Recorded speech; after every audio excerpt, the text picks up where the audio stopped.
everyone. We are live at lunch. Looks like Facebook is not going to cooperate today. But I'm here to answer any questions you have. We'll be talking about immigration, changes that are coming, that are already starting to be prepared. And so we're starting to get prepared in our office to help our clients and help those who will need our help in the next coming 4 years. So here, try to come here every day at lunch to just check in and see what questions people have and let you know what the latest news is. That is one of the things that we are talking about as our team of who's going to be responsible for tracking all of the changes, because literally, like, there was something at least once a week, some big change in immigration law once Trump took office in 2016 to 2020. At least one big change every week. At one point, I had memorized the number of different policy changes, and it was basically like a couple a week. So sometimes with each announcement, there were a couple of different things that were changed. So hopefully that you have, if you are thinking about starting an immigration process or you've already started, hopefully you have an immigration attorney on your side to be tracking these changes, because literally, like, we have someone designated in our office who will be tracking what is the latest change, and the changes have already started. So for example, if you're not tracking these changes, you wouldn't know that USCIS made a change this month that effective immediately, any application for green card that's received without a medical exam will not be accepted. It will be rejected. So that is a change that they didn't, sometimes they'll say, like, this change will take effect 30 days from now or 60 days from now. No, that change took effect that day. So sorry for your luck if your application was in process or was, already being sent. If it didn't have the medical exam with it, because what they've always done historically is to do a request for evidence, tell you that it's missing the medical exam. And that gives you some time to get that medical exam done and get your application in process so that you can get your work permit and your travel permit, all those things that you need sooner rather than wait. Because I don't know where you're located, but here in Oregon, it can be difficult to get in to see one of the limited civil surgeons. You can't just use your regular doctor. You can't just use your regular insurance. You have to go to a specific doctor that's authorized. They're called civil surgeons. And you have to do the medical exam, get it done. And it takes a while. Here in Oregon, we have only a certain number of people, of civil surgeons who are authorized to do this. So it used to be that we would just tell people, okay, we'll file this as soon as possible. And then later, when they ask for the medical exam, we'll have you do it then.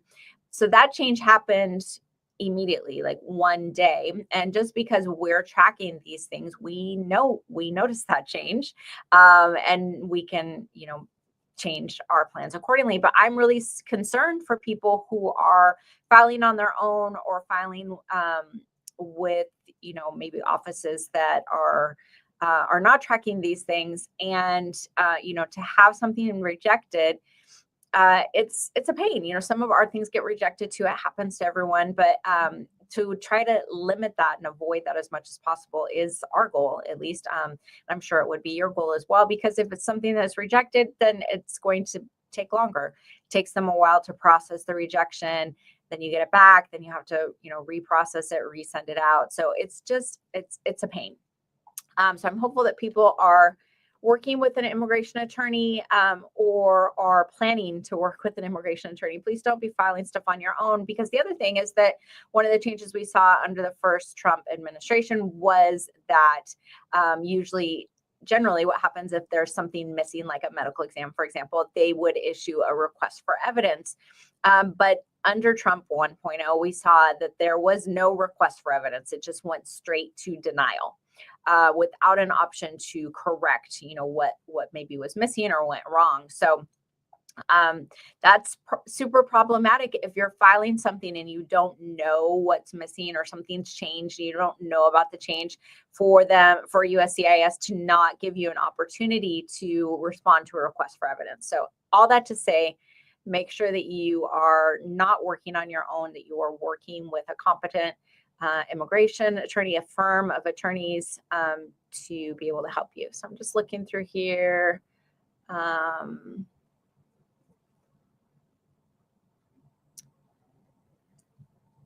Neve is asking, do you have any idea about a late amnesty LULAC case? Those are super old cases, like 30, almost 40 years now. No, I guess 30 years. What's your question about those cases?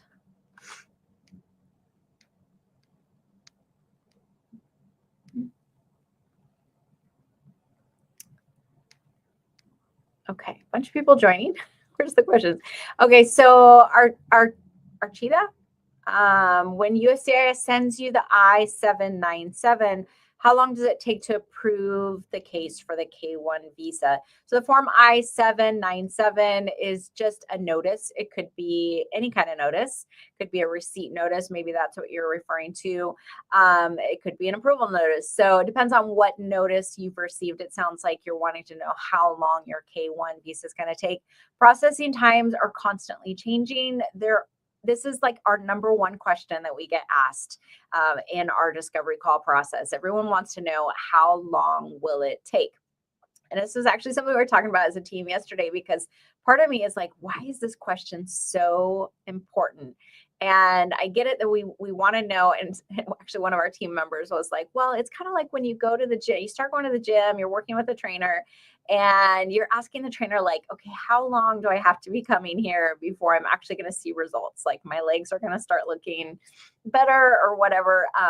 And so when she made that analogy, I was like, okay, I guess that does make sense. So I understand the question.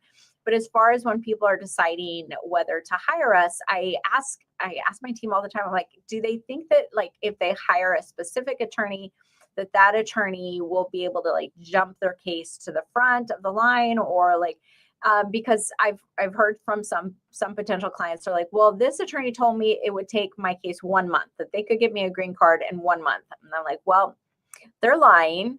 But that's interesting that someone would think that that's possible. And I think coming from, other countries where like the government works differently, right?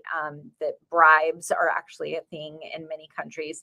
And so connections then are important, right? Does my attorney have a connection with USCIS to get me, in process faster? So maybe that's the point of view that people are coming from. But what I'm trying to say is that there are processing times. And unless you have an exception or you have an emergency situation, you are going to go into that line and your application will be processed in the time that whatever time it takes. So if it's taking USCIS 6 months to do a K-1 visa, that's the time it's going to take. Now, where things differ, and I'm not saying that they're taking 6 months. I think the last one we got was like 9 to 12 months, something like that. But they're always changing. And where things start to differ is that once the I-129F is approved by USCIS, then it's forwarded to the specific country where that fiancé is located. So that's where you'll start to see some differences. Like if it's a country that's very popular, if there's a lot of fiancés coming, like maybe like the Philippines, for example, there's going to be possibly a longer wait than a country where there's less applicants. But at the same time, countries that have a higher volume, they're going to have more officers processing those cases. So it's not always the case that that it's going to take longer in those more popular countries. So hopefully that answers your question. That's a very long answer to your question. We're seeing K1s, the I-129F is taking about 9 months approximately. I hate answering that question though, because it's like, how can I tell you how long it's going to take? If I tell you it's going to take X amount of time and then it takes like X plus 2 years, longer, then, of course the complaint is, you told me it was going to take X amount and it's taken like now twice as long. All right, Jay, is prima facie an AVAWA case a good sign of approval? Yes, it is a good sign. And if you got one of those, you should hold on to it and carry it with you, because it does defer, how do you say it? It would help you stay away from deportation. It's not a deferred action. That's what I was starting to say. It's not a deferred action, but it would be a form of protection against deportation. It also will help you get public benefits. So use that. Definitely use that if you get it. We're seeing those come in right along with the receipt notice, which is amazing that they're getting to review it so quickly. But basically, it means they took a quick look at it. Everything looks good. They're not going to be able to give you a final approval until you get through that line that I was just talking about. But in the meantime, they want you to have something to protect you, especially in cases of VAWA, very vulnerable situation. Many people needing to get out of an abusive situation, or just to feel some sort of security in a insecure situation. So it definitely is a good sign. Jay, if you got that, congratulations. Those VAWA cases are taking a while though. If you file it together with the adjustment of status, you can do that in certain circumstances. If you're married to a U.S. citizen, or the divorce is in the last 2 years, you can do that with the adjustment of status and get the work permit, because we're seeing those taking over a year. Without the adjustment of status, it's taking about 2 years total. And those cases are starting to get interviewed. If you haven't heard about this change, this is the latest, probably in response to an increase in filing of VAWA applications. So they're starting to interview, and they want to know more about the abuse. From what I'm hearing, most of the officers are pretty gentle and sensitive. We haven't had one of our clients have one of these yet, but I'm hopeful that those who are doing those interviews have been trained in trauma, because so many of these cases, they have significant amounts of trauma. But these interviews are intended to kind of sniff out fraud, if there's anything that's not true, because unfortunately, what we're hearing is that some attorneys are encouraging clients to file applications that may or may not actually be eligible for VAWA. So some people are even filing without knowing that VAWA requires showing that you've suffered abuse in some form, either through your children, your parents, or your spouse. So definitely keep that in mind if you're doing a VAWA case. Hi, Femme Model. You have a question. What's your question? Shancy, how long does it take to get a receipt notice? Usually about 3 to 4 weeks, depending on the case type.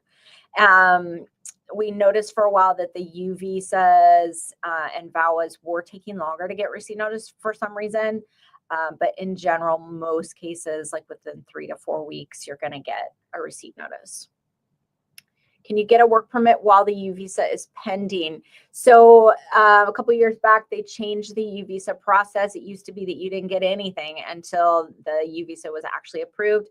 They started offering a bona fide determination, which is kind of like the prima facie, where they take a quick look at it and everything looks good.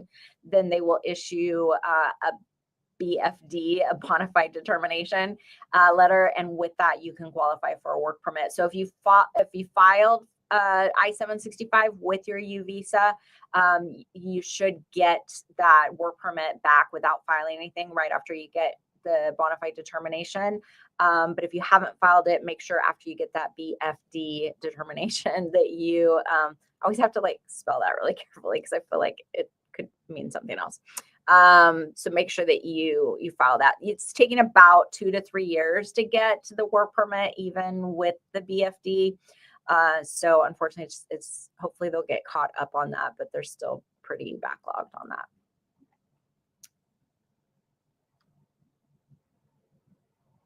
that. Presh, we do not currently handle a writ of mandamus. Most firms that do that specialize in that. Who comes to mind is Josh Goldstein. I think that's his last name. I think he's located in LA, and I know he's on TikTok. So check him out. I know they specialize in those. Writ of mandamus is a lawsuit because a case has been delayed. I think Josh actually specializes with cases that are delayed at the consulate, like in admin processing, but I think he also does regular writs too for different cases. Shadi, I have no idea what you're talking about with Wendy Williams. I don't know if that's on the news or something. Sarah, is there a way to get your husband here while waiting on his I-130? You're pregnant and they denied the expedite. I'm sorry to hear they denied that. If there's any kind of health issues with your pregnancy, whether it's physical health, mental health, and you can get some sort of documentation for that, that might be a way to try another expedite request. I don't know where you filed that expedite request or who helped you with it, but sometimes you can be successful getting the congressional representative liaison to help you with that. Okay, prophetic voice. I love questions about religious worker visas. The church filed for a green card for someone. How much money needs to be in the church account? Great question.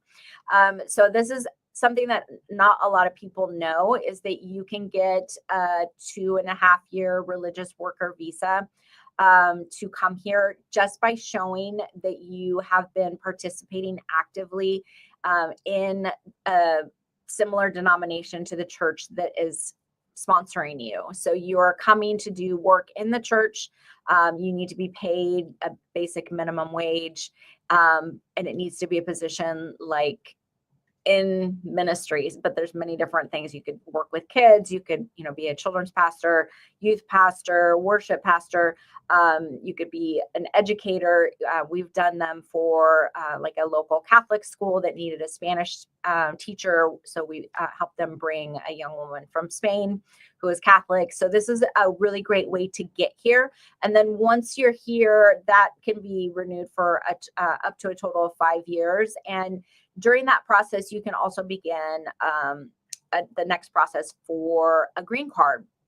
And so part of the process, both for the religious worker visa and for the green card, based on the church work, is that you have to show that the church is financially able to pay this person that they're bringing in. And so usually you have to show that the church has been around for a few years, that they have membership, that they have income through tithes, grants, or whatever they're using to fund the ministry, and that there's no minimum. There's no minimum amount. You just have to show that it's not going to be a hardship to bring on this person. And again, like I said, the pay is actually pretty minimum. Unfortunately, many churches can't afford to pay big salaries. There's I think a lot of people think that all churches have tons of money coming in, but the big mega churches, those are really a small percentage of all churches in America. Most churches are really small and just don't have the kind of budget for large salaries. So the answer to your question, hopefully I answered it, prophetic voice, is that there's no minimum amount you have to show in the bank account, but you do need to show enough to show that you can pay that person. And it probably shouldn't be the only person on payroll. That's not going to look great either. You need to have some sort of staff, at least a paid senior pastor, maybe another a receptionist, somebody working in the front office, to be able to show that this is a legitimate ministry and needs some support. You already have your priority date. How long does it take to adjust? Faircho, do you mean that your priority date is current? There are 2 dates on the visa bulletin. One is a file date and one is an approved date. So if you're in the U.S., you can file for your adjustment of status if the date, your priority date, is listed in the visa bulletin as one that they are processing. That doesn't mean that they will approve it right away. Unfortunately, there are quite a lot of backlogs in many of those categories. And so they will receive it, they'll issue a work permit, travel permits, whatever, but some of these will take much longer than usual. If you're doing it by the approved date, then it should take, the usual amount, which is about a year and a half. But many of these will just sit and wait until a priority date's actually available, on the approved spreadsheet, not spreadsheet, whatever it's called, the graph. And sometimes the dates can go forward, they'll inch forward month by month. Sometimes they retrogress, they go backwards, which is super frustrating. So that's up to USCIS to be tracking it. If you haven't done your medical exam, usually around the time the visa, the priority date will be current, you'll get a notice saying, hey, now we need your medical exam. So they're tracking it, but there's just no way to know exactly how long that's going to take. Hopefully that answers your question, Fairchild. Liz B70 had a deportation order and then they dismissed it. So maybe you were in, what can happen sometimes is if a removal proceeding is opened against you, that means the government wants to deport you. And there's a number of different ways to get that closed or dismissed. But I'm not sure if you say you have an actual order of deportation, they dismissed it. They would have to there's no way to dismiss a deportation order. You can reopen it. But yeah, I'm not sure if you're just meaning that you had removal proceedings and those were dismissed. If you can give me some more information. También hablo español. Gracias, Heidi. Dice que tengo un I-485 aprobado y dice tarjeta produciendo, pero no me pidieron el examen médico. Oh, okay. A veces hacen errores. Entonces, si tiene representante o abogado, hay que hablar con ellos para ver si qué se pueden hacer, porque si está aprobado, pero no hicieron todo lo que tenían que hacer, no es la culpa de ellos, siempre la culpa es del cliente. Entonces, cuando llega tiempo de quitar las condiciones o hacer la ciudadanía, van a notar que hicieron un error y la culpa va a ser suyo. Entonces, tiene el deber de avisarles que hicieron un error. Entonces, hay que llamar, hay que avisar por escrito, lo que sea. Entonces, si tiene representante, hay que hablar con ellos porque eso no está correcto. And just to point out, I was answering Heidi's question. She says that she filed the adjustment of status, and now the status online says the card's being produced, but they didn't ask for the medical exam. So it's never the government's fault. Because sooner or later it's going to come out, like if you remove the conditions or you're doing this N400 to naturalize, they're going to open the file back up and realize their mistake. And then guess whose fault it is? It's not their fault. It's your fault. So it's your responsibility to let them know, hey, you did this wrong. We just had this happen. They produced a card. And we noticed that the code's wrong, and they issued it for 10 years instead of 2 years. So it's our responsibility. We have to reach out and let them know, and they'll be like, great, thanks, and they'll fix it. But if we don't do that and we just, overlooked it, or like, great, we got away with it, it's always going to come back to you. So be careful with that. What if the immigration judge closes your case? If you have a case open, you can get it closed before Trump takes office. I highly recommend that. I think we're going to see less and less ability to close these cases in the new year.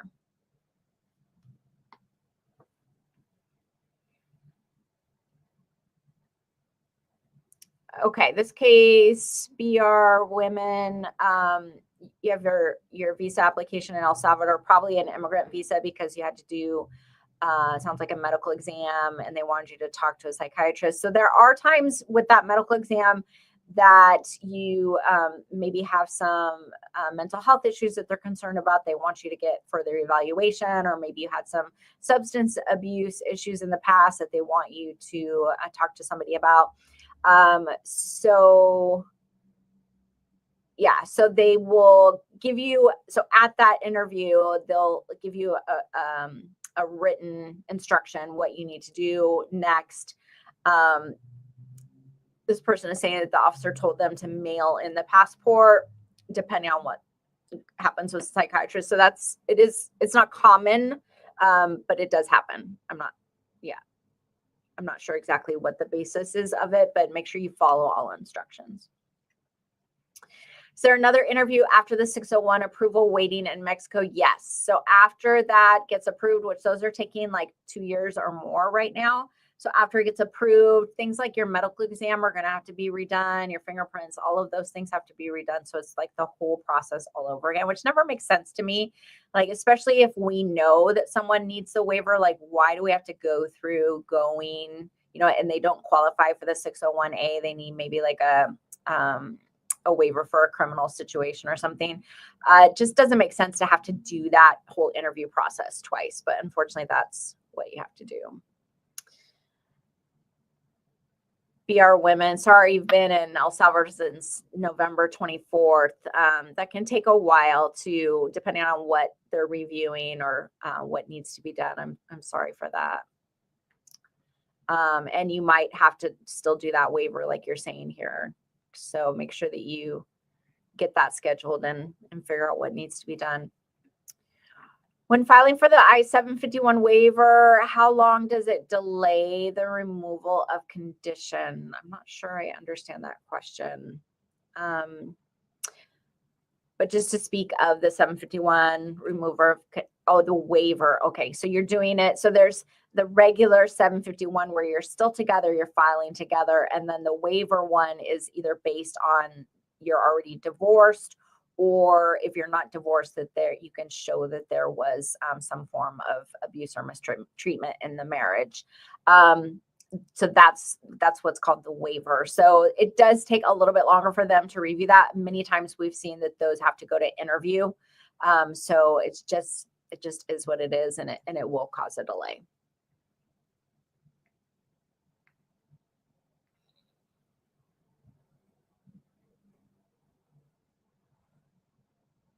Jamila, I'm not sure what you mean by adjustment of status on a humanitarian ground. Sometimes you can get a humanitarian parole, and then you can adjust your status if you have like a qualifying relative to, a child who's over 21. Many times people who have children over 21 still can't qualify to adjust their status because of the way that they entered. So a humanitarian parole or a parole in place, military parole in place, any of those things can help avoid that entry without inspection issue.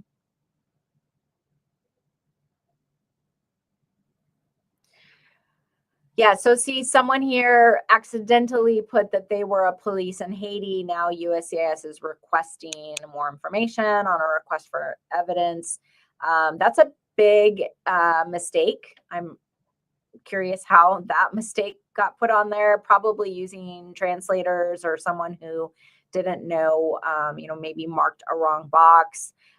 So sometimes it's innocent. You can just say, sorry, this box was marked incorrectly. But if it was something, more than just a box, that can be hard. Hopefully you're working with an attorney, or that person is working with an attorney to resolve that.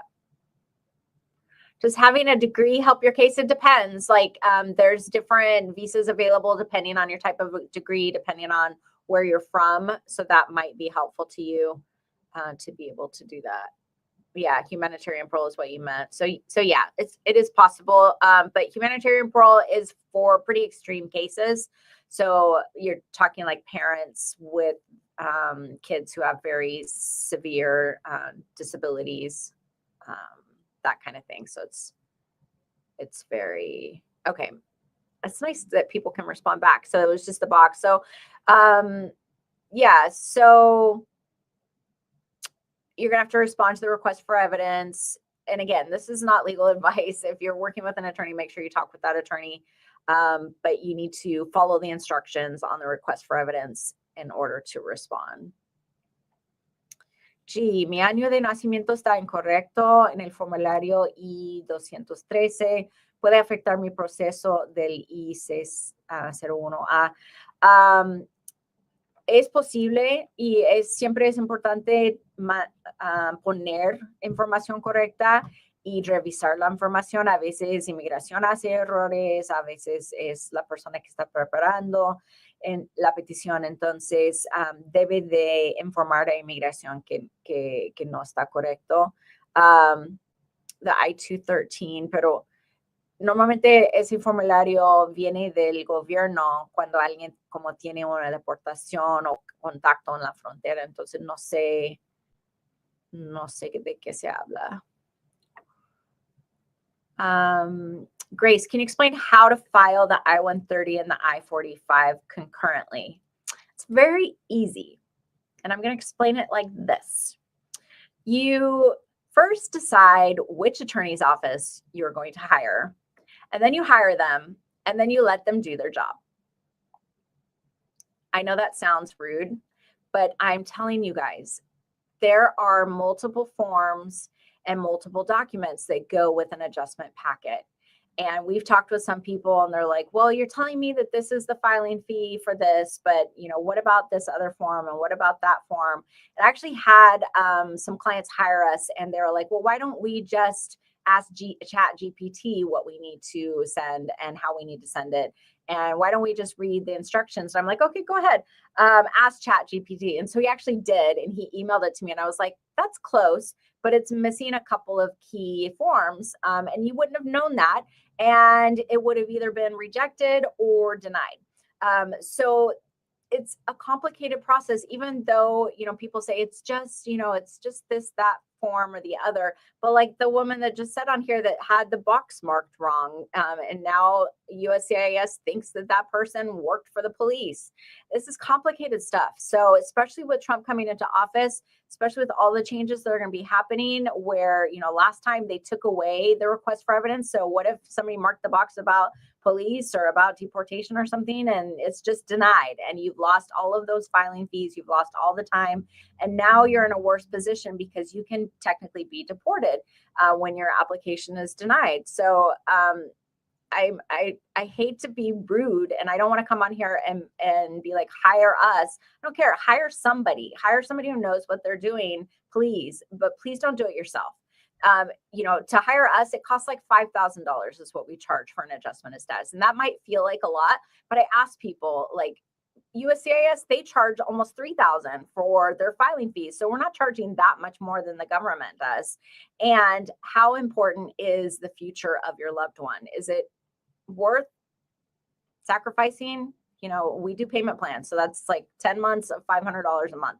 Is it worth doing that to know that it's done right and know that you can sleep at night knowing that your loved one's not going to be deported? If it's not, then I think you have, other questions that you need to be asking yourself about that relationship, but I digress. All right.